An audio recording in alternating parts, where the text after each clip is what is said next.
우리는 오늘 마가복음 7장을 시작으로 해서 새 출애굽을 위한 개혁이라는 주제로 마가복음 7장의 말씀을 살펴보고자 합니다. 그 가운데 첫 번째 시간으로 마가복음 7장 1절에서 13절의 말씀 정결 논쟁에 대해서 살펴보겠는데요. 오늘 단락은 마가복음 7장 1절에서 23절 가운데 첫 번째의 본문이라고 말씀할 수 있을 것 같습니다. 이 전체적인 새 출애굽을 위한 개혁이라는 타이틀로 보아야 할 우리가 7장 1절에서 23절의 말씀은 이 사건이 언제 어디서 일어났는지에 대한 배경, 그 배경에 대한 정보를 우리에게 알려주고 있지 않습니다. 앞서 논쟁 담아 2장에서 3장 6절까지의 말씀을 보았을 때 죄사함의 논쟁, 식탁 논쟁, 금식 논쟁, 그리고 안식일의 논쟁, 그리고 안식일을 치유하시는 그 논쟁 가운데 그러한 일들과 비교해 보았을 때도 이러한 그런 배경 정보를 알려주고 있지 않다라는 것 상당히 이례적인 기록인 것 같습니다. 그런데 이렇게 장소나 시간 이러한 정보들, 배경 정보를 알려주지 않는 것, 그것은 모든 관심을 이 사건의 주제에 집중시킬 수 있도록 하기 위함이겠지요. 이러한 사건의 주제는 우리가 이 단락의 제목과도 같이 정결에 관한 논쟁입니다. 예수님과 바리새인들 사이에 벌어진 정결법 논쟁이지요. 우리가 크게 보아야 할 1절에서 23절의 이 논쟁 담화는 크게 세 부분으로 나누어 볼 수 있을 것 같습니다. 오늘 우리가 보아야 할 예수님과 바리새인 사이의 논쟁 1절에서 13절의 말씀과 무리에게 주어진 해석을 담고 있는 14절에서 16절의 말씀, 그리고 마지막으로 제자들에게 주어진 해석 17절에서 23절의 말씀이지요. 그 가운데 우리가 첫 번째로 오늘 보아야 할 예수님과 바리새인 사이의 논쟁은 1절에서 13절의 말씀은 크게 세 부분으로 또 나누어 볼 수 있습니다. 도발적인 사건 1절에서 2절 말씀과 도전 3절에서 5절 말씀, 그리고 그에 대한 변호 6절에서 13절의 말씀으로 나누어 볼 수 있는 것이죠. 우리가 크게 보아야 할 이 논쟁 담아 1절에서 23절의 말씀은 이 논쟁의 요지는 무엇이냐, 사람을 참으로 더럽게 하는 것이 무엇인가에 대해서 제 정의를 내려주시는 것인데, 더러운 것은 밖에서 안으로 들어가는 것이 아니라 안에서 밖으로 나오는 것이라는 것을 예수님께서 알려주시죠. 이것이 바로 논쟁 담화의 핵심입니다. 이러한 결론은 앞서 이뤄졌던 지금까지 1장에서 6장까지 앞서 이뤄졌던 일들에 대한 그 정리를 해주는 정리의 측면이 담겨져 있고, 또 이 7장 1절에서 23절 그 뒤로 일어날 일들에 대한 그러한 준비의 측면이 담겨져 있다라고 볼 수 있을 것 같습니다. 먼저 정결에 대한 예수님의 입장, 그 더러운 것은 안에서 밖으로 나오는 것이다 라는 것을 이야기하시는 정결에 대한 예수님의 입장은 의식적으로 부정함에도 불구하고 예수님과의 접촉을 통하여서 병든 자를 치유하시는 그 나병 환자를 치유하셨던 일장의 사건들, 또 피 흘린 가운데 있는 그 여인을 치유하시는 5장의 사건, 또 야이로의 딸을 치유하셨던 그 사건들이 가지는 그런 의식적인 부정에도 불구하고 치유하셨던 그러한 정결에 대한 논쟁에 대해서 다시 한번 정리해주는, 신학적으로 해결해주는 측면이 있다라고 보겠고요. 그 두 번째로 예수님의 이러한 정결에 대한 제 정의는 안에서 밖으로 나오는 것이 더럽다라는 예수님의 그러한 정의는 이 1절에서 23절 이후에 나오는 예수님의 이방 지역에 방문하셔서 사역하시는 그 두로 지역에 귀신 들린 그런 이방 소녀를 치유하시는 사건, 그리고 대가볼리 지역을 여행하시고 귀먹고 말 더듬는 그런 이방 남자를 치유하시는 사건, 그리고 이방 지역에서 베풀어진 4천 명을 먹이신 그 기적의 사건, 이러한 사건들이 이루어질 수 있는 그런 배경의 준비 역할을 한다라는 것이죠. 이러한 두 가지 측면을 보면서 우리는 7장 1절에서 23절의 말씀을 해석할 수 있는 것입니다.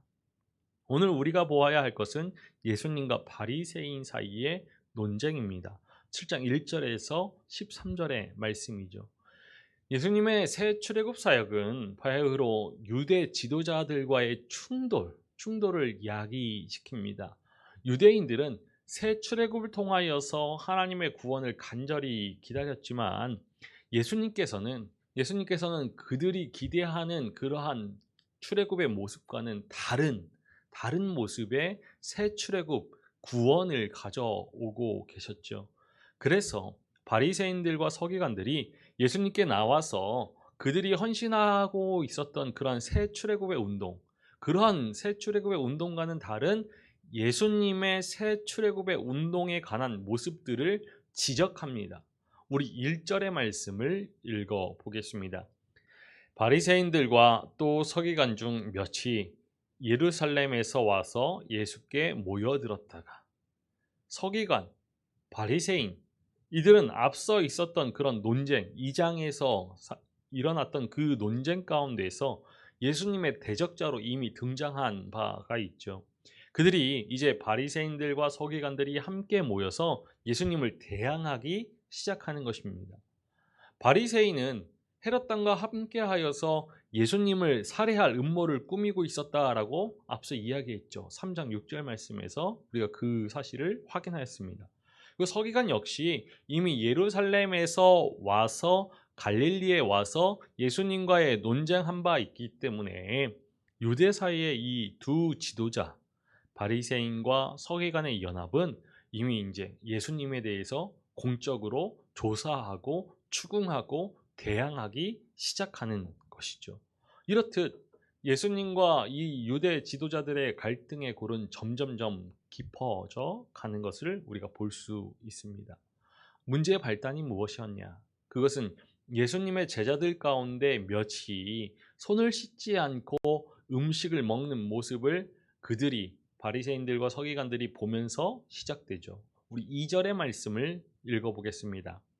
그의 제자 중 몇 사람이 부정한 손, 곧 씻지 아니한 손으로 떡 먹는 것을 보았더라. 제자들의 행동이 도발적일 수밖에 없는 이유는 씻지 않은 손, 그 손은 의식적으로 더러운 상태에 있다라고 보는 장로들의 전통 때문이죠. 장로들의 전통, 그것이 무엇입니까? 예수님의 시대에 장로는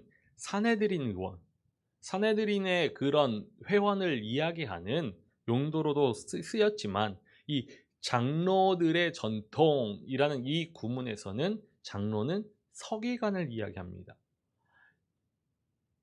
미시나에 의하면 이 유대교 랍비들의 구전을 모은 책 미시나에서 보면은 모세가 시내산에서 율법을 받았고 이것을 여호수아에게 위탁했다. 그리고 여호수아는 장로들은 선지자들에게 위탁했다라고 합니다. 이 미시나에서 장로들이 여호수아를 통하여서 모세가 시내산에서 수여받은 그 율법을 전해받았고 후세에 그렇게 전해했다라고 하는 것이죠. 이것이 아마도 장로들의 전통일 것입니다. 당시 유대인들은 모세가 시내산에서 기록된 율법과 함께 구전으로 받은 토라, 율법을 받았는데 기록된 토라는 모세 오경으로 전해져 왔고 구전되는 토라는 이 장로들, 이 서기관들의 구술적인 그 가르침을 통해서 전해져 왔다라고 이야기하죠. 미시나에서는 장로들의 그러한 가르침에 따라서 식사 전에 손을 씻도록 규정하고 있고 또 미시나에 보면은 그 전통에 따라 손을 씻지 않는 행위는 유대 공동체로부터 배척받을 수 있는 그런 위법 사항임을 시사하고 있습니다. 이 미시나라는 것이 예수님 시대보다 훨씬 후기의 기록물이긴 하지만 이전에 주전 1세기 이전의 유대 사회에서 이미 이러한 손 씻는 행위가 지켜지고 있었다라고 하는 것이죠. 바리새인들이 이러한 장로들의 전통을 통하여서 이러한 구전의 율법, 구전의 토라까지도 열심히 지키고자 한 이유가 무엇일까요? 그것은 이스라엘의 회복을 위하여서 율법을 잘 지켜야 한다라고 믿었기 때문이죠. 그들은 이스라엘이 주권을 잃고서 포로로 잡혀간 이유가 율법을 지키지 않았기 때문이다라고 믿었습니다. 레위기 26장 43절의 말씀을 읽어보겠습니다. 그들이 내 법도를 싫어하며 내 규례를 멸시하였으므로 그 땅을 떠나서 사람이 없을 때에 그 땅은 황폐하여 안식을 누릴 것이요 그들은 자기 죄악의 형벌을 기쁘게 받으리라. 이 레위기 26장 43절을 근거로 하여서 바리새인들은 장로들의 전통, 그 전통을 지키기 위해 애를 썼던 것이죠. 포로로 끌려갔던 그 기억을 되살리면서 율법을 지켜야만 하나님의 백성이 될 수 있다라고 믿었기 때문입니다. 그런데 그들이 이스라엘의 회복을 위하여서 사역하는 것처럼 보여왔던 예수님과 예수님의 제자들이 이 구전 토라를, 구전 율법을 지키지 않는 것을 본 것이죠.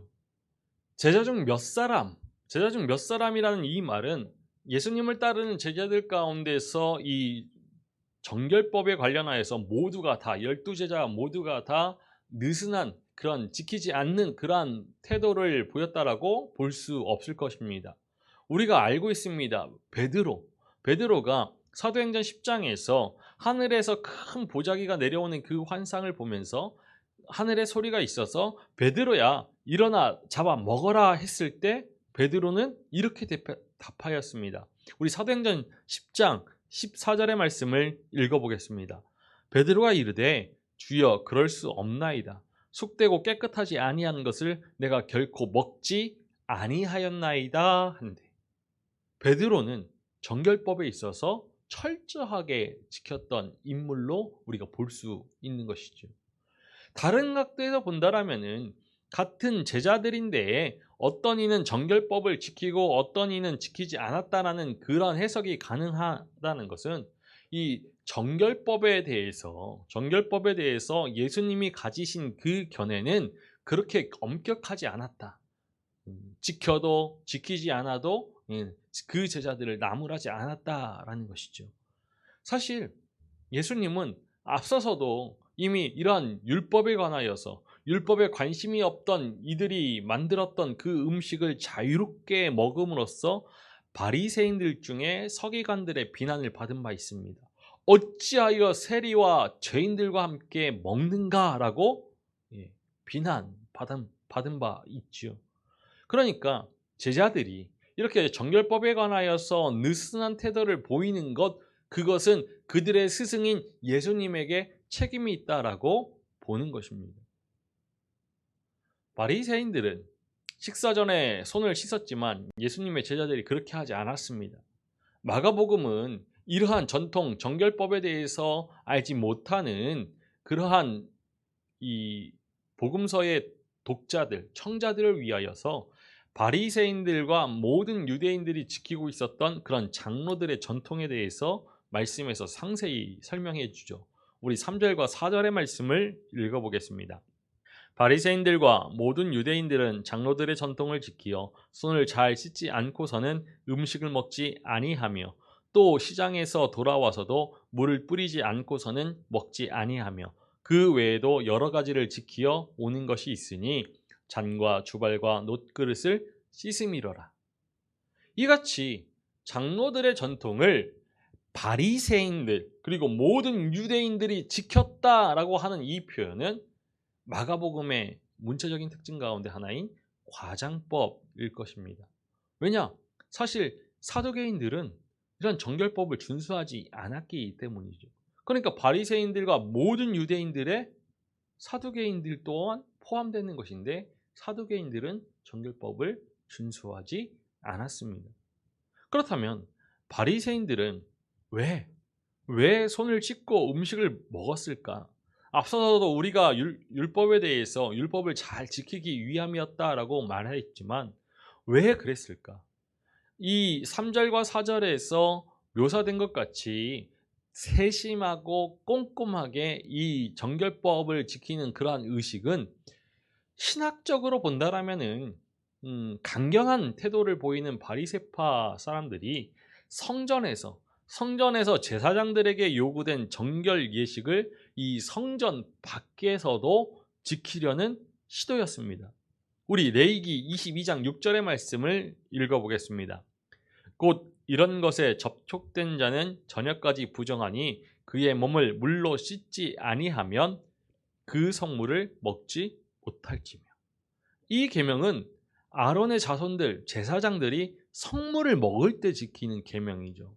우리 이어서 22장 2절 말씀도 읽어보겠습니다. 아론과 그의 아들들에게 말하여 그들로 이스라엘 자손이 내게 드리는 그 성물에 대하여 스스로 구별하여 내 성물을 욕되게 함이 없게 하라. 나는 여호와이니라. 분명 이러한 계명들은 아론의 자손들 제사장들이 지켜야 할 율법이었죠. 그런데 바리새인들은 이 계명을 예수님의 제자들에게 왜 지키지 않느냐라고 묻습니다. 이 계명을 제사장만이 아니라 보편화시켜서 적용시키고 있죠. 왜 제사장이 아닌 유대인들이 성전이 아닌 가정에서 그리고 성물이 아닌 평범한 그 음식을 먹을 때에도 이 계명을 지키도록 적용하였을까? 그것은 아마도 모든 유대인들이 제사장처럼 되고 그들의 집이 성전같이 되고 또 그들이 먹는 모든 음식이 성물처럼 다뤄지기를 목표로 하였기 때문이었을 것입니다. 바리새인들은 만인 제사장직, 우리가 흔히 말하는 만인 제사장화를 목표로 하였던 것이죠. 그렇다면 왜 이러한 만인 제사장직의 이상을 추구하였을까? 출애굽기 19장 6절의 말씀을 읽어보겠습니다. 너희가 내게 대하여 제사장 나라가 되며 거룩한 백성이 되리라. 너는 이 말을 이스라엘 자손에게 전할지니라. 바리새인들은 이 출애굽기 19장 6절의 말씀과 같이 제사장 나라가 되려면 모든 유대인들이 제사장처럼 살아야 한다라고 생각했던 모양입니다. 그러하기 때문에 제사장들이 지켜야 할 그 규례를 자신들 또한 모든 유대인들 또한 지켜야만 했던 것이죠. 새 출애굽과 이스라엘의 회복을 향한 그들의 열망, 그들의 열망, 그리고 모든 유대인들이 거룩한 제사장처럼 살게 하려는 그들의 전략은 사람들이 보기에는 경건한 신앙으로부터 온 것이라고 여겨졌습니다. 원래 정결법이라는 것은 유대인들이 혼탁한 세상에서 자신을 보호하고 하나님의 선택된 백성으로서의 정체성을 지키기 위해 만들어진 것입니다. 그런데 모든 문제가 그러하듯이 이 정결법 역시 시간이 흐르는 가운데 점점 그 본질이 흐려지면서 자신이 아닌 다른 사람을 정죄하고 판단하는 잣대가 되어 버린 것이죠. 바리새인들에 의해서. 하지만 이런 바리새인들의 신학은 당시 유대 사회가 직면한 사회 정치적 상황과 무관한 것이 아니었습니다. 만일 그 땅에 경건한 유대인들로만 채워졌다라고 판단했으면 그들에게 이런 그 정결법에 대한 엄격한 준수를 요구하는 그런 이상은 없었겠죠. 그런데 강경한 입장을 띈 바리새인들을 그들의 눈에 비친 그들의 땅은 이미 헬라 문화 그리고 로마 군인들, 로마의 문화들 이런 이방의 세력들에 의해서 짓밟히고 있었다라는 거죠. 부정하다 여겼던 이방인들에 의해서 오염되고 있는 상황이었습니다. 그래서 그들은 엄격한 율법 준수로, 정결법 준수로 그러한 이방 사람들과의, 바깥 사람들과의, 세상 사람들과의 접촉으로 인한 부정의 오염, 부정의 감염으로부터 스스로를 지켜 나아가고자 한 것입니다. 이러한 사회 정치적인 상황을 고려한다라면은 마가복음이 지금까지 보여준 것처럼 갈릴리에서 또 그 두로와 시돈 이 이방 지역에까지 이르기까지 대중적인 영향력을 행사하고 있었던 예수님과 예수님의 제자들이 이 정결법에 대해서 보여주고 있는 해이한 태도는 이 바리새인과 서기관들로 하여금 예수님과 예수님의 그 하나님 나라 운동에 과연 맞는 것인가? 우리가 추구하는 이상과 어울리는 것인가? 그런 의문을 품게 만들었을 것이죠.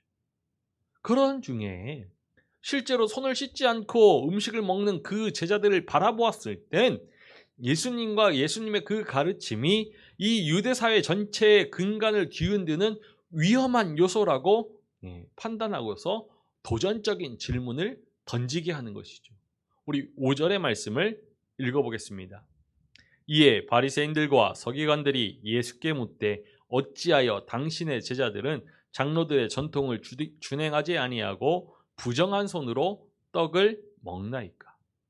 어찌하여 당신의 제자들은 장로들의 전통을 준행하지 아니하고 부정한 손으로 떡을 먹나이까? 그러나 이러한 바리새인들에 대해서 예수님께서는 매우 비판적인 반응을 보이시죠.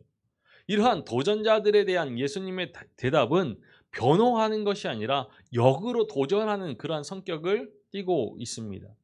예수님은 장로들의 전통을 지키려는 바리새인들과 서기관들을 외식하는 자, 위선자라 부르시죠. 우리 6절 말씀을 읽어보겠습니다. 이르시되 이사야가 너희 외식하는 자에 대하여 잘 예언하였도다. 기록하였으되 이 백성이 입술로는 나를 공경하되 마음은 내게서 멀도다. 그들은 경건하게 보이지만 실제로는 그렇지 않았다라는 것이죠. 외식하는 자, 위선자.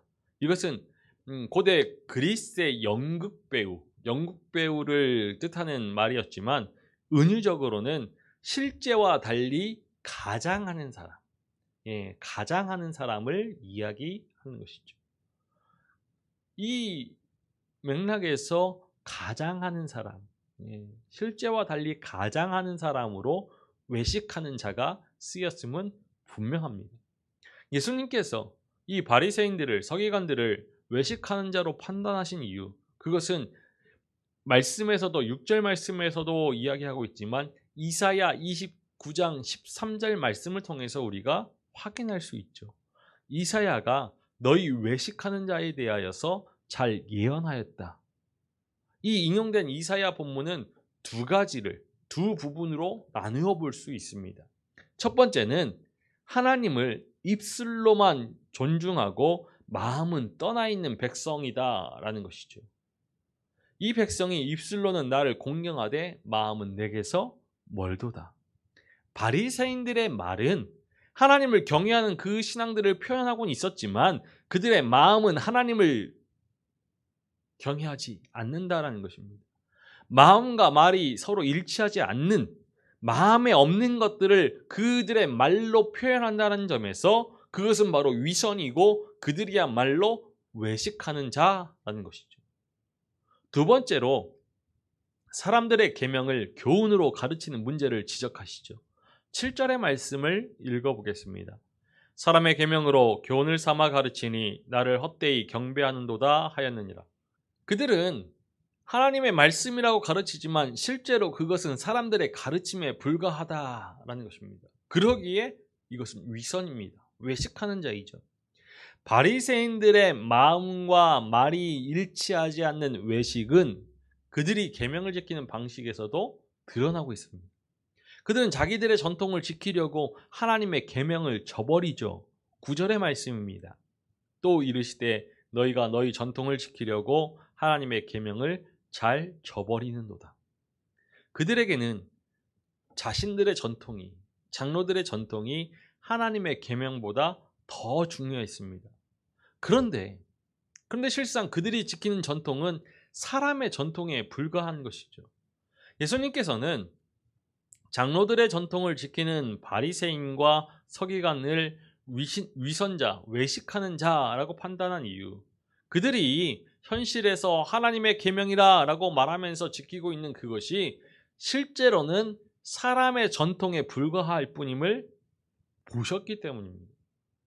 이 인용된 이사야 본문을 통하여서 장로들의 전통을 사람들의 전통, 너희들의 전통으로 바꾸신 이후에 다시 그것을 하나님의 계명과 하나님의 말씀과 대조하고 있죠. 이 대조의 요지는 장로들의 전통은 사람의 전통이지 하나님의 계명이 아니라는 것을 분명하게 지적하시는 겁니다. 그러니까 이 바리새인들과 서기관들은 하나님 중심적이지 않았습니다. 자기 중심적이었죠. 인간 중심적이었습니다. 그들은 그들의 전통을, 자신들의 전통을 구두로 전승된 율법이라고 토라라고 말하면서 지키고는 있었지만 정작 그들이 지키고 있는 그 율법은 하나님의 계명과 하나님의 말씀과 대립되는 것이죠. 하지만 그들은 하나님의 계명을 저버리면서 사람의 계명을, 사람의 전통을 지킵니다. 이러한 실상을 경건한 말로 가장하니까 외식하는 자들이죠. 그래서 제자들이 장로들의 전통을 준수하지 않는다라고 해서 그것이 곧 하나님의 말씀을 순종하지 않는다라고 판단할 수 없다라는 것이 예수님의 요지입니다. 이런 점에서 예수님은 바리새인들과 서기관들의 눈에 보기에는 전통적인 인물이 아니죠. 위험한 인물이었을 것입니다.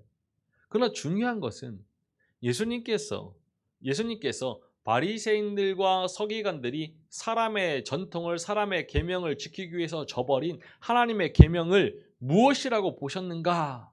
이것이 중요한 겁니다. 하나님의 계명, 이것은 우리가 앞서도 이야기했지만 좁게 이야기한다면 모세오경, 넓게 이야기한다면 구약 성경 전체의 말씀일 것입니다. 그런데 장로들의 전통은 그 성경을 해석하고 적용한 가르침이었기 때문에 그 전통과 하나님의 계명을 대조적으로 보신 그것은 결국 그들 바리새인들과 서기관들이 이 성경의 말씀을 해석하고 적용하는 것이 하나님의 뜻에 맞지 않는다라는 것을 지적하시는 겁니다. 그렇다면 예수님은 하나님의 뜻을 어떻게 알고 순종할 수 있었다라고 믿을 수 있었을까요? 그 제자들이 예수님의 가르침을 근거로 하여서 장로들의 전통을 따르지 않고 있다라는 것을 우리가 볼 수 있기 때문에 예수님은 이 하나님의 말씀, 계명, 율법, 이 구약 성경 전체를 해석하고 적용하는 장로들의 그러한 전통과 그런 권위들을 능가하는 권위를 가지고 있다라고 믿으셨다는 거죠. 그리고 그 권위로 가르치셨다는 겁니다. 그러면은 자신에게 이러한 권위, 이 가르침의 권위, 해석의 권위가 있다라는 것을 주장할 수 있는 분이 누구입니까? 그것은 오직 하나님의 뜻을 온전히 알고 있는 종말론적인 계시자라는 그 자기 이해를 가진 자만이 그 권위와 가르침의 권위를 행사할 수 있는 것이죠. 하나님의 아들 예수 그리스도만이 하나님의 뜻을 알고 하나님의 그 계명을, 율법을, 말씀을 해석하고 적용하며 가르칠 수 있는 권위가 있는 것입니다. 그렇기에 바리새인들과 서기관들의 그 전통, 사람의 전통을 준수하는 그 잘못된 헛된 모습들을 꿰뚫어 보면서 그들의 권위가 잘못되었다라고 지적할 수 있는 것이죠. 이어지는 장로들의 전통이 어떻게 하나님의 계명을 지키는데 방해가 되는지 10절에서 13절의 말씀은 예를 들어서 보여주고 있죠. 10절의 말씀은 모세의 가르침입니다. 부모를 공경하라. 근데 11절에서 12절의 말씀은 장로들의 전통을 이야기하면서 고르반을 설명해 줍니다. 이에 예수님께서 결론을 맺으시죠. 13절 말씀에서 전통으로 하나님의 말씀을 폐하고 있다라고 지적하십니다. 먼저 예수님은 10계명 중에서 제5계명 그리고 레위기 20장 9절의 말씀을 모세가 말하였다라는 그 첫 말로 인용하고 계시죠. 우리 10절의 말씀을 읽어보겠습니다. 모세는 내 부모를 공경하라 하고 또 아버지나 어머니를 모욕하는 자는 죽임을 당하리라 하였거늘. 우리가 앞서 보았듯이 흐름상 이 모세가 한 말, 모세가 전하여 준 말은 하나님의 계명과 동일시되는 반면에 바리새인들과 서기관들의 말, 서기관들의 그런 전통은 대조를 이루게 되죠. 예수님께서는 이러한 바리새인들과 서기관들이 외식하는 예를 구체적으로 들어주시는데 그것이 바로 고르반 서원입니다. 고르반이라는 말은 하나님께 바쳐진 것, 헌물이라는 뜻을 가집니다. 이 고르반은 하나님께 바쳐질 희생 제물을 이 인간의 유익을 위하여서 사적으로 사용하는 것을 차단하고자 고르반 해버리면 그 제물을 사용할 수 없습니다. 하나님의 것이 하나님께 바쳐진 것이기 때문에 그 어느 누구도 함부로 사용할 수 없죠. 그래서 바리새인들이 이것이 고르반이다라고 말하기만 하면 이것은 하나님께 바쳐진 것이기 때문에 다른 사람이 사용할 수 없다라고 가르쳤습니다. 우리 11절과 12절의 말씀을 읽어보겠습니다. 너희는 이르되 사람이 아버지에게나 어머니에게나 말하기를 내가 드려 유익하게 할 것이 고르반 곧 하나님께 드림이 되었다고 하기만 하면 그만이라 하고 자기 아버지나 어머니에게 다시 아무것도 하여 드리기를 허락하지 아니하여. 예수님께서 이 고르반 하나님께 바쳐진 것 헌물을 예로 든 것은 당시 서기관들이 부모를 공경해야 할 그 재물, 부모를 공경해야 하는데 사용되어져야 할 재물에 대해서조차도 이것은 이 재물은 하나님께 바쳐진 것이다. 고르반이라고 맹세해 버림으로써 부모를 공경하라는 하나님의 말씀을 폐지하고 있다라는 것을 보여주시기 위해서입니다. 13절 말씀을 읽어볼까요? 너희가 전한 전통으로 하나님의 말씀을 폐하여 또 이 같은 일을 많이 행하느니라 하시고 예수님에 의해서 명명된 이 전통 고르반, 이 서기관들의 고르반의 관습은 하나님을 위한다라는 명분으로 부모를 공경하라는 그 하나님의 말씀을 지키지 않는 또 하나의 위선적인 관행을 만들고 있다라고 지적하시는 것입니다. 바리새인들은 부모보다는 하나님이 더 중요하며 인간보다는 하나님을 더 공경해야 한다라고 하면서 이렇게 적용했을 것입니다. 그런데 분명 부모를 공경하라 이것은 하나님께서 모세를 통해 주신 계명이죠. 하나님을 공경하라면은 이 계명들을 잘 지켜야 합니다. 하나님께서는 헌물보다는 하나님의 계명에 순종하는 것을 원하시는 분이죠. 그러하기에 이 제물을 하나님께 바쳤다 고르반이라고 외치면서 부모를 공경하라는 그 계명에 순종하지 않는 것, 그것은 덜 중요한 것, 헌물, 제물, 하나님께 바치는 것, 이것을 위하여서 더 중요한 계명, 부모를 공경하라는 그 계명을 저버리는 것입니다. 고르반 서원이 어떻게 오용될 수 있는지를 살펴보면 이것이 얼마나 외식적인 전통이었음을 알 수 있죠. 이 고르반 서원은 하나님께 바쳐진 것이다 라고 외쳐도 취소될 수 있었습니다. 남자의 경우에는 50세겔, 여자의 경우에는 30세겔을 내면은 하나님께 바쳐졌다 라고 해놓고서 다시 취소할 수 있죠. 그 재물을 하나님께 바친 것이 아니라 나의 것으로 삼을 수 있습니다. 그러니까 부모를 공경하면 그 부모를 봉양해야 하는 재물에 대해서 이 재물을 성전에 바칩니다. 고르반 하나님께 바쳤다라고 하면서 부모가 돌아가시면 이것을 50세겔이나 30세겔을 내고서 취소하여서 자신의 것으로 삼습니다. 그러니까 얼마나 위선적이고 외식적인 그러한 전통입니까? 또 이 고르반 서원은 실제로 성전에 바치지 않고도 단지 남이 사용하는 것, 다른 사람이 사용하는 것을 금하기 위해서도 고르반 할 수 있었습니다. 주전 1세기로 추정되는 그 예루살렘 주변의 한 유대인 무덤에서 발견된 납골당 가운데 그 뚜껑에 이렇게 적혀 있다는 것이죠. 이 유골함에 있는 모든 귀중한 것은 이 안에 있는 사람, 고인에 의해서 하나님께 바쳐진 것, 고르반이다 라고 적혀 있었다는 겁니다. 납골당 단지 속에 있는 것은 시체이죠. 시체는 부정한 것이기 때문에 시체에 닿은 것, 접촉된 것은 다 부정한 것이죠. 부정한 것을 하나님께 바칠 수는 없습니다. 성전에 제물로 바칠 수는 없죠.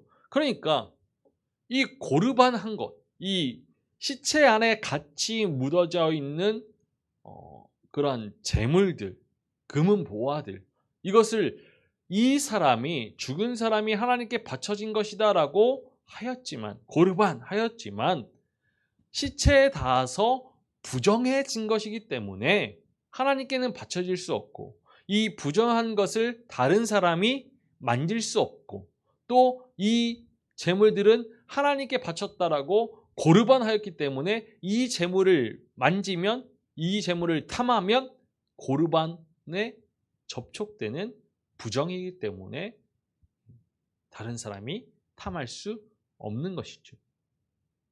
이렇듯이 이 무덤 안에 고인과 함께 묻은 제물들은 다른 사람이 탐하지 못하도록 고르반 하였기 때문에 이들의 위선, 이들의 외식이 얼마나 위대한 것인가, 얼마나 허망한 것인가, 얼마나 탐욕스러운 것인가를 알 수 있는 것이죠. 그런데 만일 부모에게 고르반, 하나님께 바쳐진 것이다라고 서원한다라면은 부모를 저주하는 것과 다름없죠.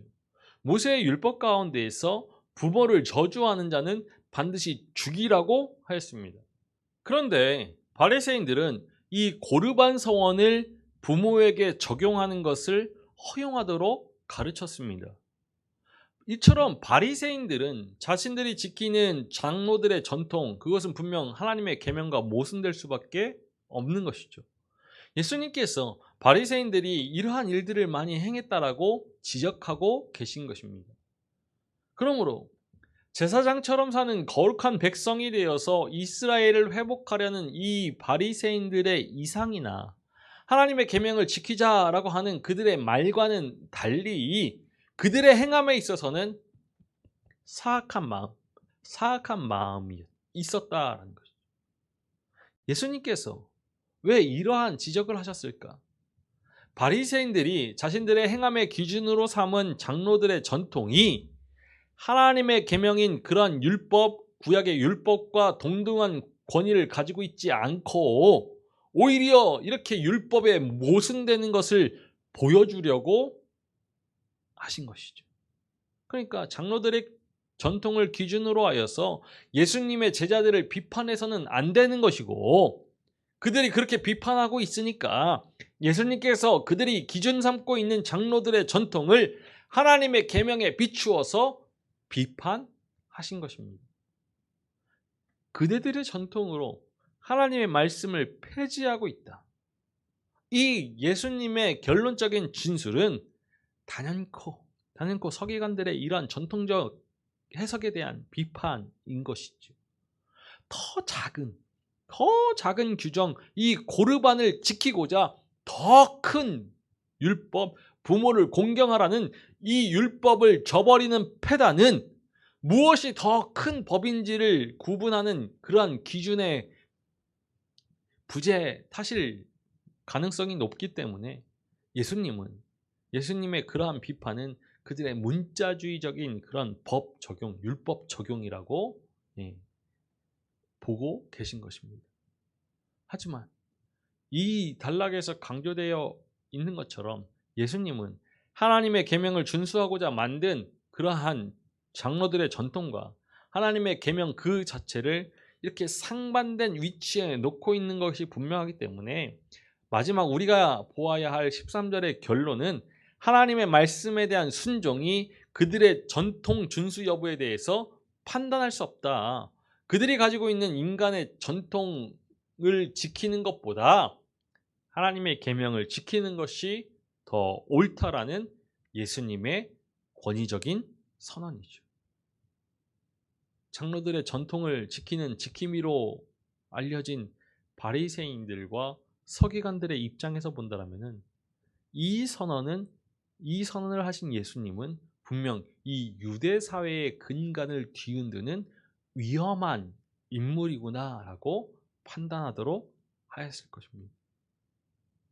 오늘 바리새인들과 서기관들, 그러한 장로들의 전통, 사람의 계명, 사람의 전통, 이것은 우리의 신앙의 역사에서도 많이 보여져 왔습니다. 하나님의 말씀으로 포장되어서 우상화된 인간의 전통을 비판하는 것, 그것은 바로 종교개혁에서 일어난 것이죠. 오직 성경으로라는 그 구호를 외치면서 중세 그 가톨릭의 전통을 개혁해야 했던 종교개혁. 종교개혁자들은 유대인들의 전통을 이렇게 말씀을 기준으로, 구약의 말씀을 기준으로 비판하신 예수님의 모범을 따라서 개혁을 일으킨 사례입니다. 그런데 우리가 종교개혁의 그런 전통 아래에서 신앙의 생활을 이어가고 있지만 우리 역시도 인간의 전통으로 하나님의 말씀을 오용하고 하나님 말씀을 잘못 해석하여서 나름의 그런 잘못된 신앙의 행위들을 가지고서 다른 사람들을 판단하는, 다른 사람들을 평가하는 잣대로 삼고 있는 것들이 참으로 많습니다. 우리 역시도 현대판 바리새인이 될 위험에 노출되어 있죠. 우리가 늘 말씀으로 성경으로 돌아가려고 애쓰지 않는다라면은 우리 안에 우리가 알게 모르게 배어있는 인간의 그런 전통과 함께 말과 행동이 일치하지 않는 그런 외식만 남게 될 뿐입니다. 우리는 말씀 앞에서 철저히 낮아지고 철저히 그 말씀에 순종하려고 하는 그런 신앙의 자세를 유지하면서 말씀을 대체하려고, 아니면 하나님의 말씀 위에 군림하려는 그러한 우상화된 전통을 과감하게 내어 버려야 합니다. 하나님의 자리를 대신 차지하려는 그러한 모든 외식하는 자들을 몰아내고서 오직 하나님의 말씀만, 우리를 위해 이 땅에 오신 하나님의 아들 예수 그리스도의 복음만을 바라보면서 순종하며 살아야 합니다. 우리 신앙에 있어서 절대적인 것은 구원의 주 대신 새 출애굽의 메시아이신 예수 그리스도뿐입니다. 이 신앙의 중심에 두어야 할 것, 우리가 그동안 지켜왔던 신앙의 관습이 아니라 길이요 진리요 생명 대신 예수 그리스도만을 우리의 중심에 두어야 하고, 모든 율법을 완성하신 예수 그리스도 그의 가르침에 순종해야죠.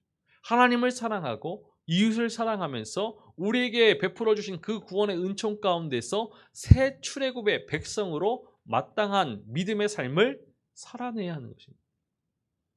우리 주 예수 그리스도께서 보여주신 그러한 믿음의 삶에, 그 삶의 가르침에 순종하는 것이 참 믿음일 것입니다. 우리 안에 우상화된 사람의 계명이 있습니까? 신앙생활에 있어서 여러 가지 규칙들, 여러 가지 모습들 가운데서 분명 그러한 것들이 있을 것입니다. 그러한 사람의 전통은 과감하게 버리고 오직 예수 그리스도만을 바라보면서 그의 가르침에 순종할 수 있는 우리이기를 소망합니다. 예수님의 큰 가르침은 하나님을 사랑하고 이웃을 내 몸과 같이 사랑하는 것이죠. 사랑은 모든 죄를, 허다한 죄를 덮는다라고 하였습니다. 우리가 따라야 할 것은 오직 말씀, 그리고 그 말씀에 주신 바 서로 사랑하는 것일 것입니다. 오늘 예수님께서 사람의 전통을 따르는 바리새인들과 서기관들을 외식하는 자들이라 라고 비판하시고 그들의 말과 마음이 일치하지 않는 것을 지적하신 것처럼 지금 우리의 신앙의 모습들을 지적하고 계시지는 않을지, 예수님께서 우리의 신앙을 질타하고 계시지는 않을지 염려하면서 우리의 신앙을 되돌아볼 수 있었으면 좋겠습니다. 나아가서 예수님의 가르침을 따라서 하나님을 사랑하고 우리 이웃을 더욱 사랑할 수 있는 우리가 되기를 소망합니다. 새 출애굽의 백성으로 새 출애굽의 메시아만을 바라보면서 새 출애굽의 개혁을 일으킬 수 있는 우리 모두이기를 주님의 이름으로 축원합니다. 기도하시겠습니다. 살아계셔서 찬양받으시기 합당하신 아버지 하나님, 우리의 삶 가운데 놀라우신 구원의 은총을 베풀어 주시고 새 출애굽의 역사를 허락하여 주셔서 날마다 생명의 길로 나아가게 하시니 감사를 드립니다. 우리를 올가매는 구습에서부터 옛사람을 벗어버리게 하시고 오직 예수 그리스도를 통하여서 새 사람을 입고 의롭다함을 얻어서 날마다 예수 그리스도를 따라가는 우리 되게 하여 주옵소서. 우리의 신앙에 있어서 잘못된 사람의 계명과 사람의 전통을 따르는 것이 아니라 오직 주님께서 가르쳐 주신 사랑의 계명만을 지켜 나아가면서 그 말씀의 가르침에 순종하면서 믿음의 반석 위에 굳건히 설 수 있는 저희 되게 하여 주옵소서. 하나님을 정말 뜨겁게 사랑할 수 있는 우리 되게 하여 주시고 우리 이웃을 내 몸과 같이 사랑하면서 우리에게 허락하여 주신 사랑의 계명을 완성하고 사랑의 계명을 통하여서 이 땅 가운데 새 출애굽의 역사를 하나님 나라를 읽어가는 우리 되게 하여 주옵소서. 우리 안에 충만히 임재하신 하나님의 놀랍고도 놀라우신 그 생명과 사랑에 감사를 드립니다. 온전히 주님의 영에 사로잡혀서 주님과 동행하는 우리 모두 되게 하여 주옵소서. 감사를 드리며 우리 주 예수 그리스도의 이름으로 기도하옵나이다. 아멘.